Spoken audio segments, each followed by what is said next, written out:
अगर सरकारी संस्थानों को बचाना है तो हम सभी को आगे आना होगा।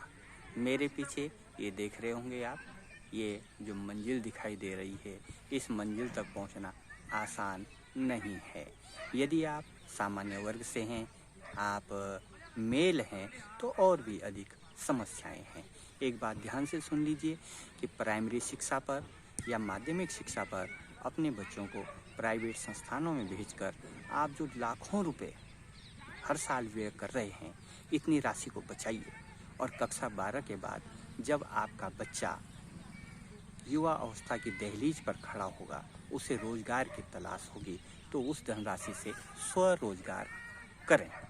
यानी स्वरोजगार कराने के लिए बच्चे को प्रेरित करें, वो राशि उसके काम आएगी। अब मैं इसके कारण बताता हूँ कि स्वरोजगार क्यों। देखिए, ऐसा है कि आज के समय में सरकार भी कह रही है कि सरकारी रोजगार की व्यवस्था अब नहीं है। आप देख रहे होंगे विद्यालयों में भी कक्षा 9 से कौशलम कार्यक्रम चल रहा है, जिसका उद्देश्य भी यही है कि बच्चा शिक्षा प्राप्त करने के पश्चात सरकारी नौकरी का मुंह न ताके।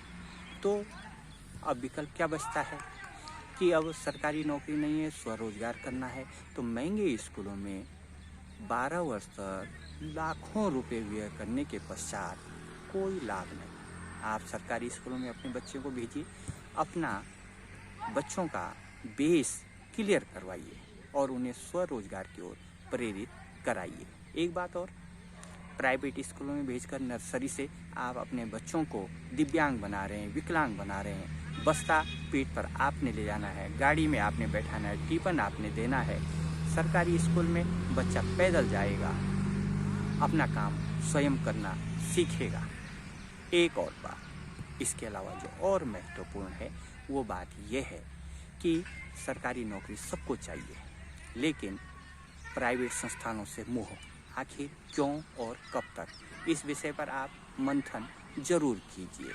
आप चाहते हैं कि आपके बच्चे प्राइवेट स्कूलों में पढ़ें, लेकिन नौकरी आपको सरकारी स्कूल में चाहिए। 2-3 सालों में ही लगभग 4000 प्राइमरी स्कूल बंद हो चुके हैं, जिनमें कि 8000 शिक्षकों के पद समाप्त हुए हैं।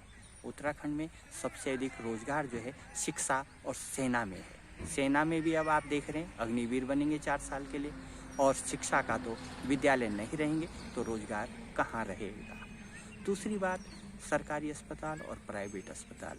प्राइवेट अस्पताल में आप जाते हैं तो आपको 1000 रुपये की पर्ची बनवानी पड़ती है, उसके पश्चात 2000 रुपये की दवाइयाँ और इतने की ही आपको टेस्ट कराने होंगे। जब 5000 रुपये व्यय करके आप अस्पताल से बाहर निकलते हैं तो यह सही है कि आपकी आधी बीमारी दूर हो जाती है और दूसरी बार जाने का आप साहस भी नहीं करते हैं। वहीं सरकारी अस्पताल है, वो अनावश्यक टेस्ट नहीं लिखते हैं, 10 रुपये की पर्ची में आपको दवा देते हैं। हाँ, कुछ कमियां शिक्षा में भी हैं, अस्पतालों में भी हैं, अन्य जगहों पर भी हैं। एक और बात, राशन की दुकानों को देख लीजिए, 100 रुपये में राशन मिल रहा है, 15-20 किलो चावल, 15-20 किलो गेहूँ, सबको बड़ा आनंद आ रहा है। कोई नहीं कह रहा है कि कंट्रोल बंद कर दो। और अगर ये राशन की दुकानें बंद हो गई और 100 रुपये का राशन आपको 3000-4000 में क्रय करना पड़ेगा, तो समझ जाइए क्या स्थिति होगी। दूसरे बिंदु पर कल बात करता हूँ। आपका जगदीश ग्रामीण।